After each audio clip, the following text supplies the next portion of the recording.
Alhamdulillahi Rabbil Alamin wal aqibatu lil muttaqin wala udwana illa 'alal zalimin. Asyhadu an la ilaha illallah wahdahu la syarikalah wa asyhadu anna Muhammadan abduhu wa rasuluh hadan nasa ila siratim mustaqim. Amma ba'du. Para pemirsa yang sama-sama mengharapkan ridha dan maghfirah Allah Subhanahu wa ta'ala dalam suasana yang dihantui rasa takut, dalam suasana yang amat sangat memprihatinkan ini, alhamdulillah kita tetap memanjatkan puji serta syukur kehadirat Allah Subhanahu wa ta'ala dengan sebuah kalimatus syukri bahwa alhamdulillah, segala puji itu kepunyaan Allah. Tidak ada hak sedikit pun bagi makhluknya untuk mendapatkan puja dan puji. Segala puja dan puji adalah kepunyaan Allah. Oleh karena itu, dalam situasi-situasi seperti ini, gerakan-gerakan dakwah dan memberikan nasihat serta tausiah, demikian juga menyampaikan risalah-risalah dakwah ilahiyah, walaupun dalam situasi bagaimanapun, semua penggiat dakwah akan senantiasa mencari peluang dan menjadikan ini sebagai sebuah peluang yang amat sangat melezatkan iman. Karena di tengah-tengah situasi genting seperti ini, dengan mewabahnya COVID-19 ini, justru malah menjadi sebuah tenaga tersendiri demi untuk melanggengkan dan melangsungkan gerakan dakwah dalam situasi yang bagaimanapun juga. Oleh karena itu saat ini pimpinan Pusat Persatuan Islam melalui ngaji online bersama Persatuan Islam ini tentu menjadi sebuah pilihan alternatif dalam situasi seperti ini dengan memanfaatkan dan menggunakan teknologi, sehingga walau bagaimanapun kerumunan pengajian offline yang biasanya dihadiri ribuan orang, akan tetapi saat ini tentu kita tidak akan mengabaikan kesempatan untuk senantiasa tetap bertolabul ilmi dalam berbagai macam kesempatan. Maka untuk itu, dengan suasana yang memprihatinkan, kita bisa melangsungkan kegiatan ini. Mudah-mudahan para penggiat dan juga operator-operatornya tetap diberikan kesehatan, tetap diberikan perlindungan oleh Allah Subhanahu wa ta'ala. Sebelum kita sampai pada persoalan yang akan kita bahas pada kesempatan kali ini, tentu saya secara pribadi menyampaikan doa kepada Allah Subhanahu wa ta'ala agar mudah-mudahan wabah virus corona ini segera sirna. Allah memulihkan kembali situasi yang tidak normal ini menjadi situasi yang normal. Bagi Allah tidak ada yang sulit. Bagi Allah tidak ada yang membuat sulit baginya. Allah Maha Suci dari segala kekurangan. Walau bagaimanapun orang menyatakan sulit, tapi baginya tidak ada sesuatu yang sulit. Oleh karena itu, saya bermohon kepada Allah Allah tidak akan lama bagi kita semua menghadapi situasi ini. Tapi tentu dengan catatan kita bertawakal hanya kepadanya. Bagi mereka yang terpapar, yang saat ini sedang berada di rumah sakit, saya berdoa mudah-mudahan mereka cepat pulih dan segera mereka mendapatkan kesembuhan. Begitu juga yang sudah wafat, maka mudah-mudahan itu menjadi kifarat dan dijadikan sebagai mati syahid. Tentu tidaklah lupa bagi mereka yang menjadi prajurit yang bertempur di garda depan, para medis, dokter spesialis, dokter umum, para perawat, juru rawat, dan semua yang terlibat. Mudah-mudahan mereka diberi kekuatan dan kesabaran untuk menghadapi situasi seperti ini. Jika kita sebagai masyarakat, kita berdiam diri di rumah, serta mengikuti pengumuman-pengumuman dari yang berwenang, berarti kita telah menambah kekuatan bagi prajurit kita untuk menghadapi musuh-musuh kita, musuh bersama, yakni virus corona ini. Tapi tentu bagi kita yang keluyuran, bagi kita yang sama sekali tidak ada sense terhadap wabah ini, kemudian dia menyebarkan ke sana kemari, sehingga orang banyak terjangkit, maka tentu saja sama dengan telah menambah kekuatan bagi musuh yang saat ini sedang dihadapi.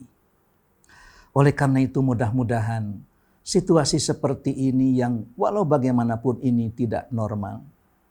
Semua orang merasa tidak senang berada di rumah dan merasa kurang dalam beribadah. Maka tentu hal ini yang akan kita bahas. Hal ini yang akan kita uraikan. Apakah benar dengan tinggal di rumah, ibadah menjadi berkurang, pahala menjadi hilang, serta keadaan menjadi sangat sulit atau sangat jauh dari Allah hanya karena tidak pergi ke masjid, hanya karena tidak melakukan itu dan tidak melakukan ini dalam situasi-situasi yang normal. Tentu teramat berat bagi mereka yang biasanya pergi ke sana kemari, terlebih-lebih bagi orang yang biasa traveling, mungkin ini adalah sebuah kerangkeng yang sungguh teramat berat. Yang biasa bergerak kemudian disuruh diam, begitu juga beratnya sama dengan orang yang biasa diam disuruh bergerak. Sama-sama memiliki sesuatu yang teramat berat. Bagi mereka yang wajib untuk mengingat, tentu saja berat sebagaimana beratnya melupakan sesuatu yang wajib dilupakan. Inilah beratnya kita menghadapi persoalan yang saat ini kita hadapi itu. Tapi baiklah, akan kita uraikan sejauh mana dan bagaimana kalau seandainya kita berada di rumah, tentu dengan tidak mengurangi kedekatan, tidak mengurangi mendekatkan diri kepada Allah, tidak mengurangi ibadah kepada Allah. Ibadah-ibadah apa saja yang bisa dilakukan di rumah. Ikhwatu iman, tentu bagi kita harus pandai-pandai dan harus betul-betul melaksanakan serta mengamalkan ibadah itu berdasarkan ilmu. Memang ilmu inilah menjadi imam dari amal kita. Al ilmu imamul amal. Ilmu itu adalah imam amal kita. Dalam suasana seperti ini, sudah barang tentu bisa dipastikan hikmah yang bisa kita petik di mana kita saat ini berkumpul dari mulai ayah, ibu, kemudian anak, cucu, mantu, dan lain sebagainya berkumpul di rumah. Bukankah dalam suasana normal berkumpul itu sungguh teramat sulit? Bukankah dalam saat normal berkumpul dengan seluruh anggota keluarga itu teramat langka? Dan bahkan bisa jadi tidak terhitung sebulan sekali bisa berkumpul. Bahkan ada yang sulit apabila ingin makan bersama di keluarga dalam suasana rumah. Tapi saat ini dengan peristiwa ini ternyata semuanya bisa kita berkumpul dalam suasana rumah yang ceria, yang kita jadikan sebagai sebuah kegiatan yang langka, yang amat sulit jika ini dilakukan dan dikerjakan pada suasana normal. Tapi suasana saat ini semua berada di rumah, berada di tempat yang kita bangun, yang kita bikin, yang kita jadikan tempat untuk kita tinggal. Selama dibangun, belum tentu seorang bisa berkumpul bersama-sama. Tapi saat inilah bangunan ini, setiap sudut ini justru malah anak dan cucu bisa menikmatinya. Maka inilah salah satu dari jutaan hikmah yang bisa kita petik.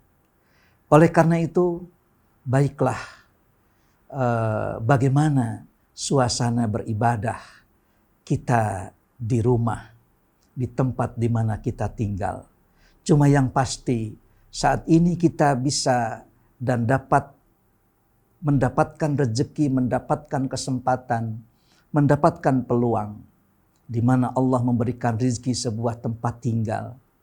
Tapi ada sebuah pertanyaan. Saat ini kita punya rumah tinggal, punya rumah di Jalan Anu, nomor sekian, blok Anu, dengan rumah yang permanen.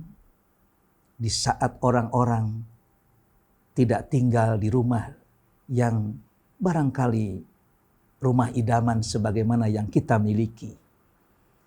Yang menjadi sebuah pertanyaan adalah, punyakah kita rumah di masa yang akan datang? Rumah masa depan? Dan bisakah rumah yang kita tinggali, rumah yang kita senangi dan rumah yang kita sukai, tempat di mana kita bersuka cita, bisa diabadikan kelak di akhirat? Punyakah kita rumah masa depan? Orang yang saat ini memiliki rumah belum tentu memiliki rumah masa depan. Dan orang yang tidak punya rumah saat ini bisa jadi dia memiliki rumah mewah kelak di akhirat. Oleh karena itu, yang punya rumah saat ini di tempat atau di jalan protokol belum tentu dia mendapatkan rumah masa depan. Dan yang tidak punya rumah saat ini jangan khawatir.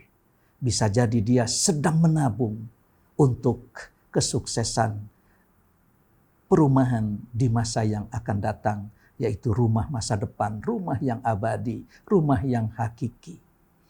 Oleh karena itu, bagaimana caranya kita bisa mendekatkan diri kepada Allah?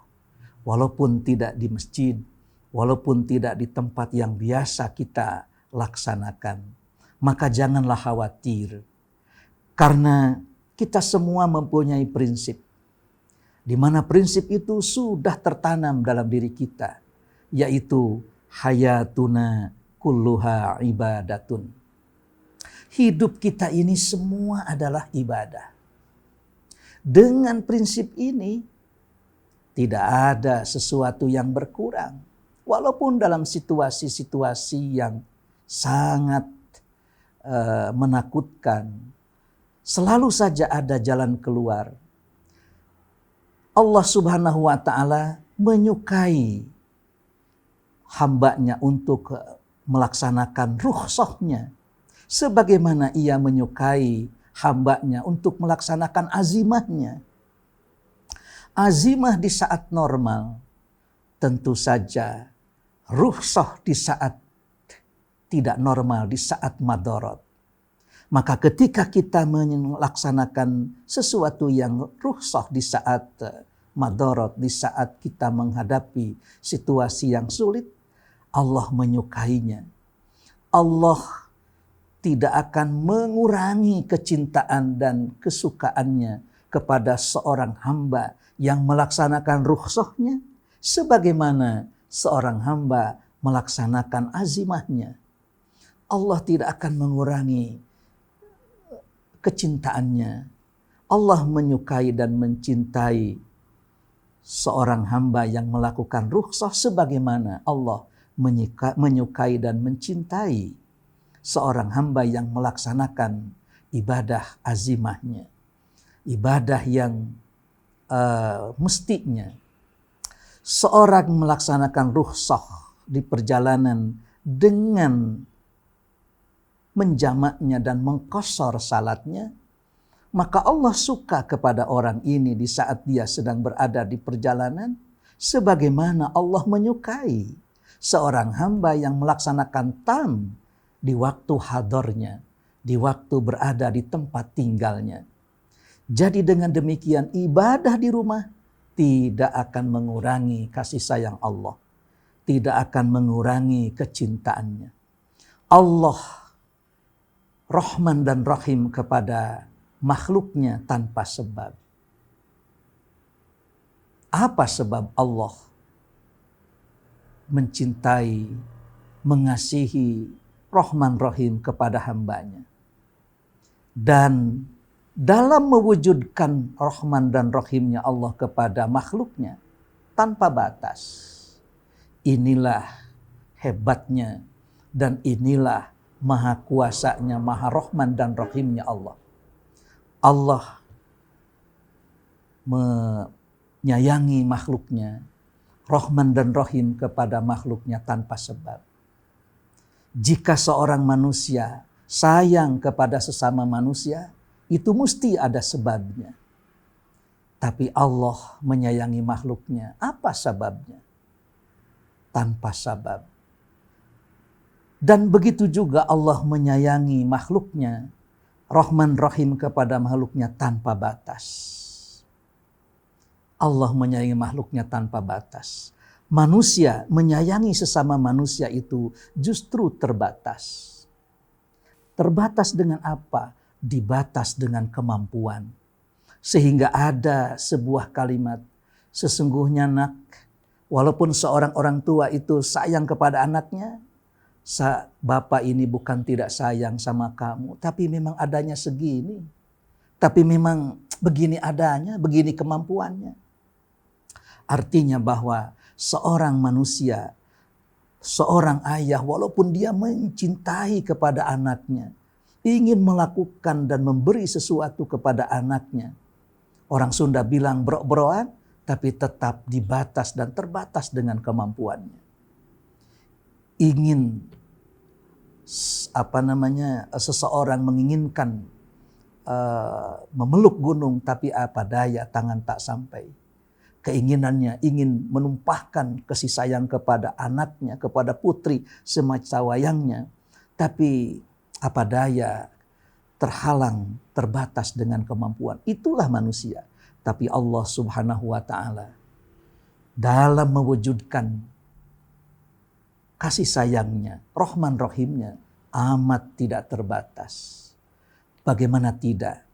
Sebelum lahir Allah sudah menyampaikan atau sudah melakukan Rahman dan Rahimnya. Di saat belum lahir itu Allah sudah menanamkan Rahman dan Rahim Allah kepada kita. Sehingga kita dijaga, dipelihara dengan Rahman Rahimnya.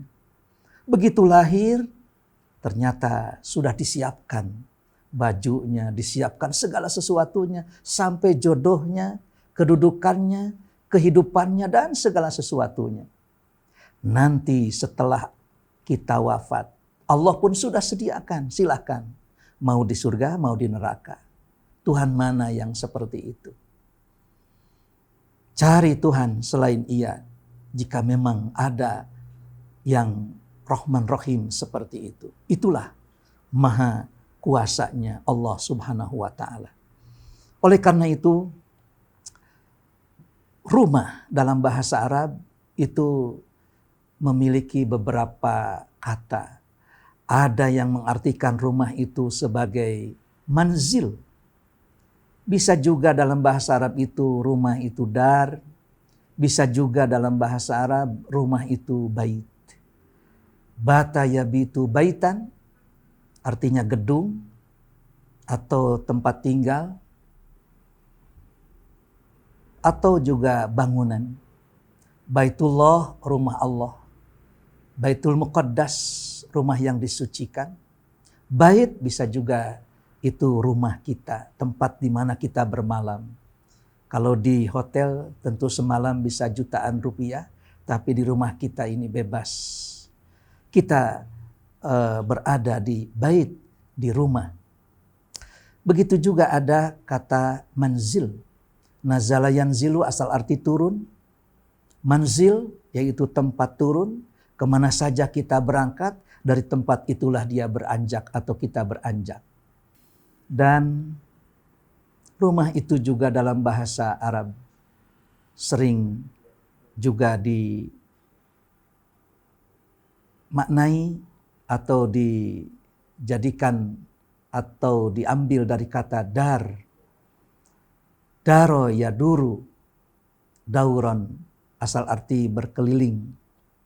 Di mana tentu dar ini orang berkeliling. Sehingga ada sebuah ungkapan al-jar qablad dar. Coba lihat tetangga sebelum rumah dibangun. Selama ini justru malah kita tak pedulikan tetangga. Yang penting membangun rumah dengan bangunan yang kokoh. Tanpa mempertimbangkan tetangganya seperti apa, bagaimana lingkungannya, sehingga seseorang sudah tidak lagi mempertimbangkan tetangga, tidak lagi mempertimbangkan lingkungan di sekelilingnya. Yang penting kemegahan bangunan, kemegahan dar. Bisa juga dar itu diartikan negeri, darul harbi, Darussalam, atau juga Darul Kufri, Darul Islam. Kata-kata dar juga sering diartikan itu adalah tempat tinggal atau tempat di mana kita datang atau berkeliling di tempat itu. Dalam suasana yang lockdown atau yang kita saat ini menutup diri, berada di rumah saja. Dengan prinsip-prinsip seperti itu tidak akan ada kekurangan. Apa yang kurang? Kegiatan apa yang kurang dalam situasi seperti ini? Hayatuna kulluha ibadatun. Hidup kita ini semua ibadah. Ada orang mengatakan, bosen Ustadz di rumah terus. Kita makan terus. Kita berkumpul terus. Kita terus saja dari situ ke situ dan lain sebagainya. Nabi bersabda, ajaban li amril mu'min, inna amrahu kullahu khair. In asobathu sarra'u syakaro fakana khairallahu. Wa in asobathu dharra'u sobaro fakana khairallahu. Sungguh amat mengagumkan bagi diri seorang mukmin. Semua yang menimpa dirinya itu seluruhnya baik. Jika menimpa kepada dirinya itu kesenangan, kesukaan, kegembiraan, dia akan bersyukur karena tindakan syukur itu lebih baik daripada tindakan apapun. Begitu juga jika menimpa kepadanya kesulitan, kesusahan, maka dia akan bersabar karena tindakan sabar itu jauh lebih baik daripada apapun juga. Oleh karena itu, saat ini adalah tindakan yang terbaik itu kita berada dan berdiam di rumah. Ini adalah cara dan yang terbaik kita dalam bertawakal kepada Allah. Allah Subhanahu wa ta'ala justru malah menyuruh kita untuk senantiasa bertawakal kepadanya. Wa alaihi falyatawakkalil mu'minun. Kepadanya kita bertawakal. Tinggal barangkali bagaimana cara kita memaknai tawakal ini. Ternyata Rasulullah SAW dalam satu keterangan, lau annakum tatawakkaluna haqqa tawakkulih la razaqakum kama yurzaqut tayr taghdu khimasan wa taruhu bitanan. Kalaulah kalian betul-betul tawakal kepada Allah dengan sepenuh-penuh tawakal, sungguh Ia akan memberi rezeki kepada kalian.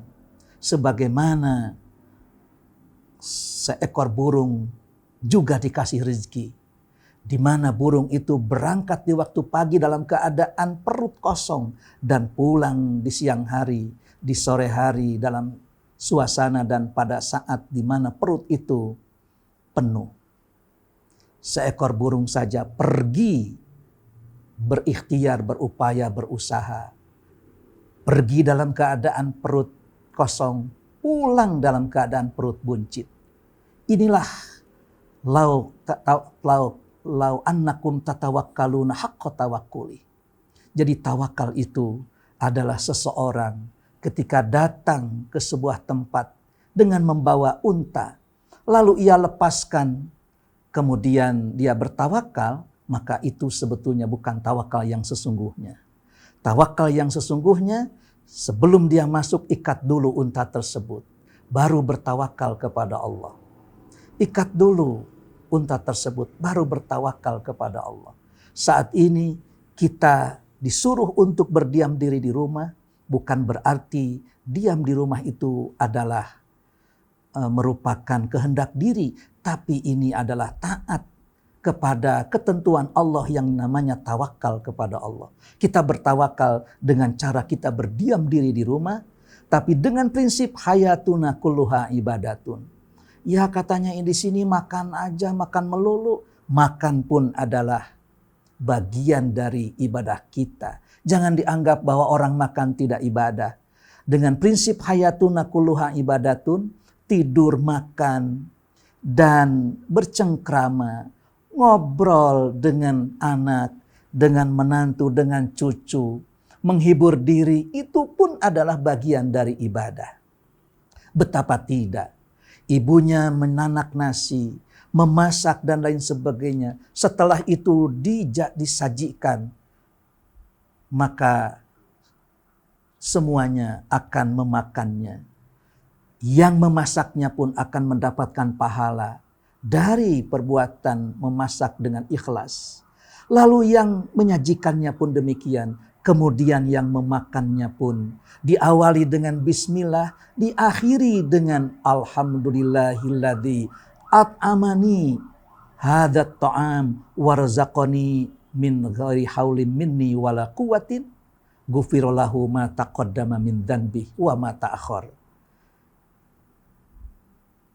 Dalam keterangan itu, jika setelah selesai makan kemudian ia menyampaikan segala puji kepunyaan Allah, Zat yang telah memberikan makan kepadaku makanan ini, kemudian tanpa ada kekuatan apapun dari kita dan tidak ada daya, maka Allah akan memberikan ampunan kepada orang itu dosa yang terdahulu dan dosa yang terkemudian. Ini baru makan, belum nanti dalam bercengkrama, belum nanti dalam menghibur, belum nanti dalam masuk ke jamban, keluar jamban.